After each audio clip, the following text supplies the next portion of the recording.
Hello bachcho, let's read this question. The question says obesity of face, hyperglycemia, virilism in female is characteristic of Graves disease, Addison's disease, Conn's disease और Cushing syndrome. So इस question में हमें पूछा है कि जो symptoms दिए हैं that is obesity, hyperglycemia and virilism, ये किस डिजीज में ऑब्जर्व होता है. सो अवर की concept here is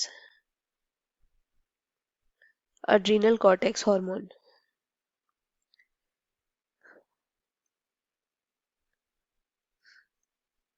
adrenal cortex से हॉर्मोन्स निकलते हैं तीन, that is aldosterone, then cortisol and some androgens. Aldosterone का फंक्शन होता है salt balance and water retention. Cortisol का फंक्शन होता है glucose formation in the blood, तो वो ग्लूकोज को इंक्रीज करता है. एंड्रोजेंस जो है वो मेल कैरेक्टर्स रिप्रेजेंट करते हैं, such as growth of pubic or facial or axial hairs. So, अगर कोई ऐसी कंडीशन हो जिसमें हाइपर सिक्रीशन हो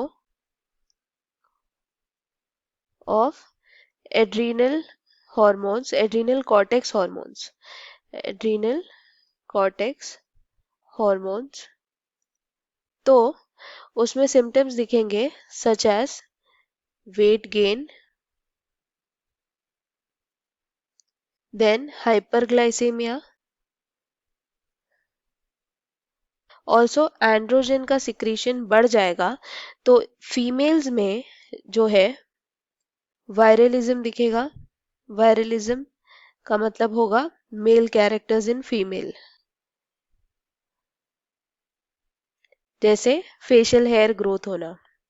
वेट गेन जो है वो थोड़ा और तरीके से होता है, such as thin hands and legs, और बिलो फेस जो है फैट डिपोजिशन हो जाता है, जिससे फेस जो है वो राउंड हो जाता है. ये सारे सिम्टम्स हैं कुशिंग्स सिंड्रोम के, which is caused due to the hyper secretion यानी ज्यादा secretion of corticoid hormones. Corticoid hormone यानी अड्रीनल कॉर्टेक्स हॉर्मोन्स. सो जो सिम्टम्स दिए हैं वो कुशिंग्स सिंड्रोम के हैं. दूसरे जो ऑप्शंस दिए हैं वो है ग्रेव्स डिजीज. तो ग्रेव्स डिजीज क्यों होता है?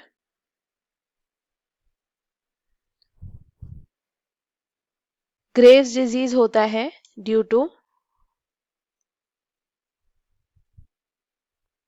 हाइपरथायरॉयडिज्म, यानी थायराइड हार्मोन के एक्सेस सिक्रीशन की वजह से.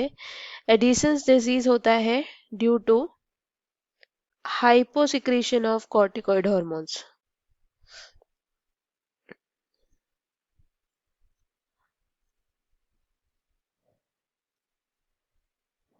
यानी ये हाइपर से नहीं होता, ये हाइपोसिक्रीशन से होता है, कम सिक्रीशन से. उसके अलावा है कॉन्स डिजीज. तो कॉन्स डिजीज होता है due to hyper secretion of aldosterone hormone. यानी ये सारे कॉर्टिकॉइड हार्मोन को एक्सेस सिक्रीट नहीं करता है, सिर्फ एल्डोस्टेरॉन का सिक्रीशन जो है इंक्रीज करता है. सो अब final answer is option 4, that is Cushing syndrome. I hope you understood it well. Best of luck. Thank you.